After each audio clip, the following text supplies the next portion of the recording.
Hi guys, Shivanshu here. Welcome to my channel Fabric NPI Elements, and in this video we'll talk about what are optimized rights and how we can use them in Fabric to our advantage. First, I will start with jumping to my workspace. So in my workspace, I've already created a lakehouse and a notebook connected with this lakehouse. Let's open the lakehouse first. So as you can see, I have no tables as of now. So I will open the notebook. So I've already written a few queries here. So I will talk about this query first. So in this query, I'm just creating a new table named pack sales dash. And in this table, I'm just turning off the functionality for the view order. And for more about view order, you can refer to the miles call block where he has described what is view order in Fabric and why it is important. So I will run my first query first. So it will take some time to execute. So let's talk about second query. And in this query, I'm just loading three rows to my table, which I created. So let's wait for this query to be executed.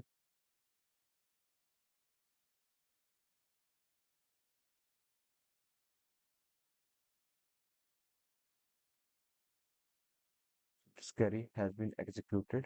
So now let's execute the second query.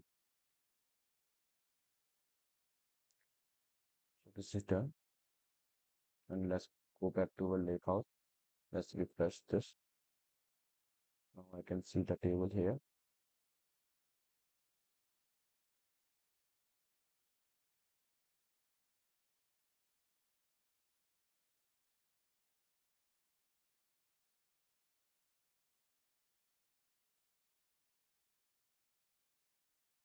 So I can see we have all the three rows here.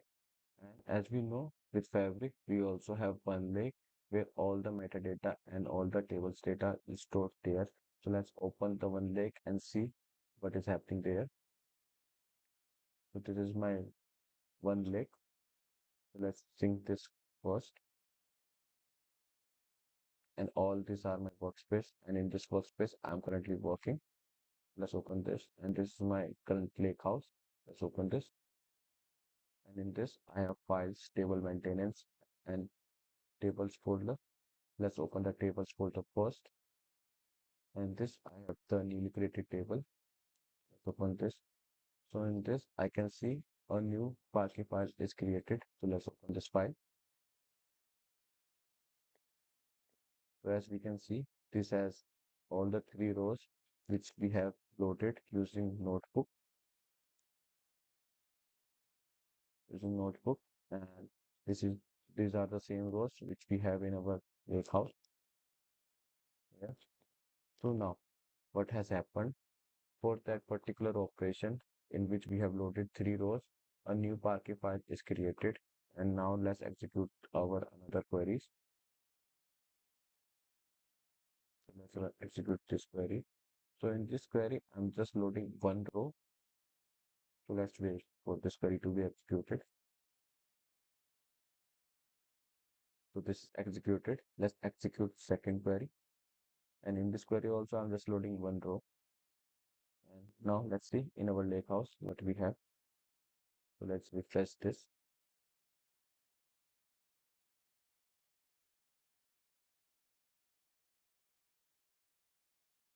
So let's refresh this again. So now I can see all the five rows here. So now let's jump to one lake. Let's see what is happening there. And if I again sync this one lake,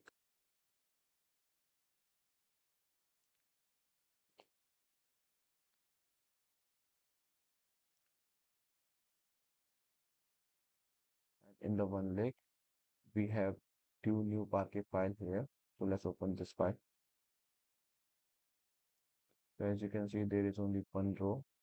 And let's open another Parquet file. And you can see there is also one row. So now understand what happened. So for every operation that we have made till now, a new Parquet file has been automatically created. Now this become tricky because when we have huge number of Parquet files and we apply any type of transformation or modification, that set of query will go through each and every file, making our query less optimized and take too much time compared to when we have a single file. So let's see how we can make all this file into one Parquet file. And for this, we can use optimize function. And so this is our optimize function, and we can apply this by using our lakehouse name and then the table name.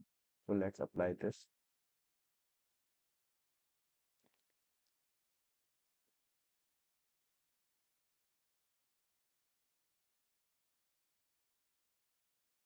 So this is executed, and let's jump to our one lake and let's sync this again. So as you can see, now we have one more newly Parquet file created, and let's open this file again.